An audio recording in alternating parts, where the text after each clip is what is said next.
Doctor साहब, आज हम बात कर रहे हैं वोट की अहमियत और ज़रूरत पर कि वोट किसको देना चाहिए और क्यों देना चाहिए। तो इस हवाले से आप क्या रोशनी डालेंगे? देखिए, वोट की अहमियत ये है कि कम अज़ कम आप जो एक तरीका है अगली हुकूमत को का इंतखाब का, उसमें आप बराह रास्त शामिल हो जाते हैं। और फिर ये सिर्फ आपका अपना वोट नहीं होता। अजीज रिश्तेदारों में आपकी बातचीत होती है, दोस्तों में बात होती है, मोहल्लेदारों में बात होती है। ये एक वोट से 10 वोट बनते हैं, 10 से 100 बनते हैं, 100 से 1000। और फिर आप उस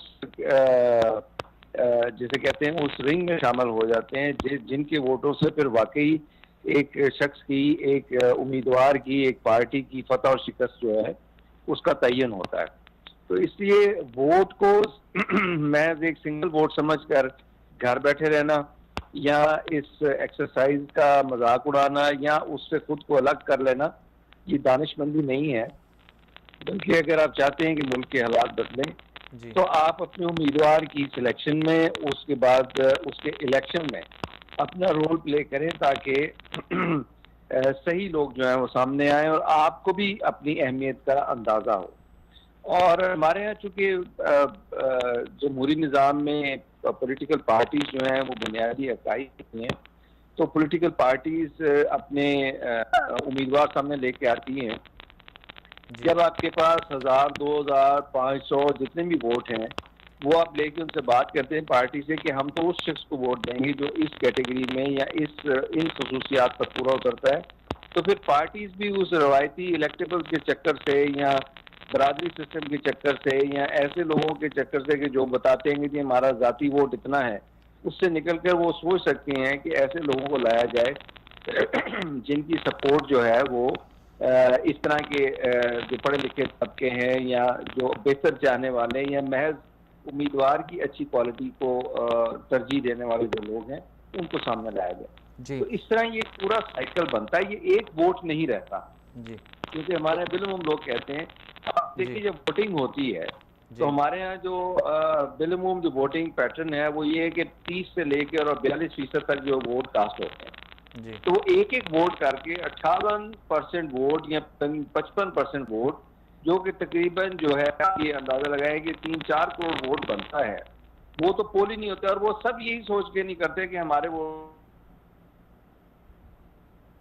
जो सर्वेज आए हैं उनमें 10 से 15% लोग ऐसे बताए गए हैं जो अनडिसाइडेड है। यानी अगर वो वोट जिस तरफ भी डालेंगे, जी। बाकी जो शरहें हैं, बाकी जो परसेंटेजेस हैं इतनी करीब करीब हैं कि 10-15% वोट जिस तरफ भी जाएंगे वही फतह याद हो जाए। जी।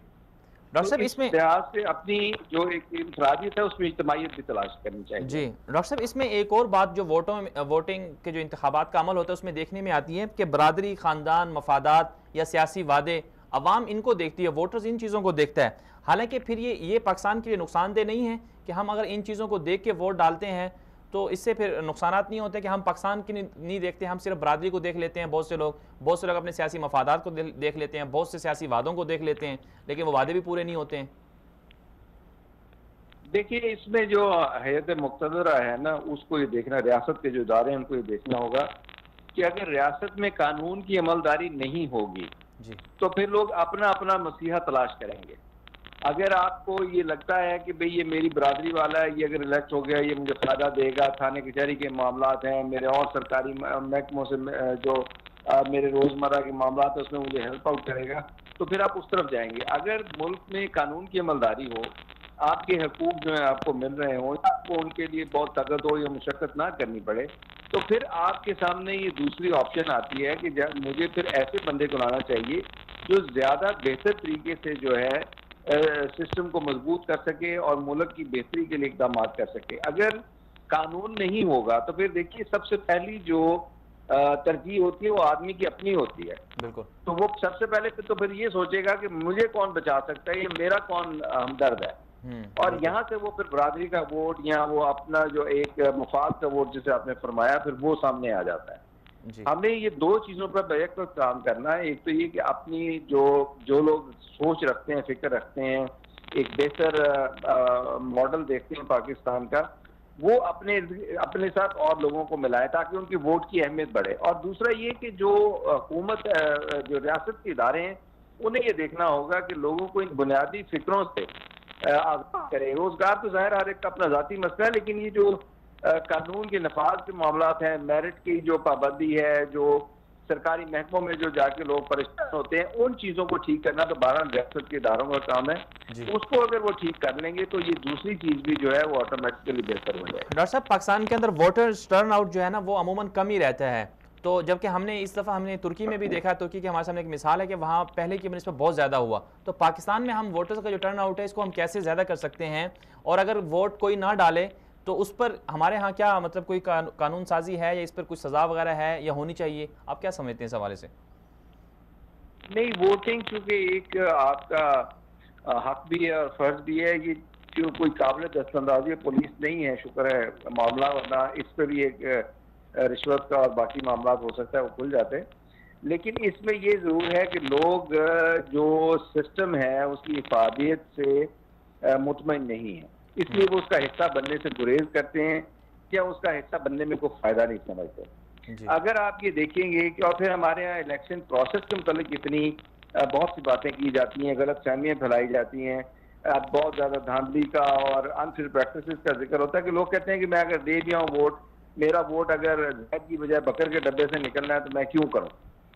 इन चीज़ों को ठीक करना, जैसे मैंने पहले अर्ज किया, ये रियासत के ऑपरेशंस का काम है। उनके जो तरीक़ाकार है उसमें जब तब्दीली आती है तो फिर ऑटोमेटिकली लोगों की दिलचस्पी बढ़ती है, क्योंकि उन्हें पता चलता है कि वो अगर वोट देते हैं या अपने साथियों को, अपने दोस्तों को मजबूर करते हैं कि इसके लिए वोट दिया जाए, तो वाकई उसका वो इफेक्ट होता है। और फिर जब वो देखते हैं कि उनका मुकाबला उन लोगों से है जो उनके नुक्ता नज़र से इत्तेफाक नहीं करते, तो वो और ज़्यादा दिलजमी से इकट्ठे होकर ताकि वो नंबर की गेम में शिकस्त दे सके, वो मुकाबला करते हैं।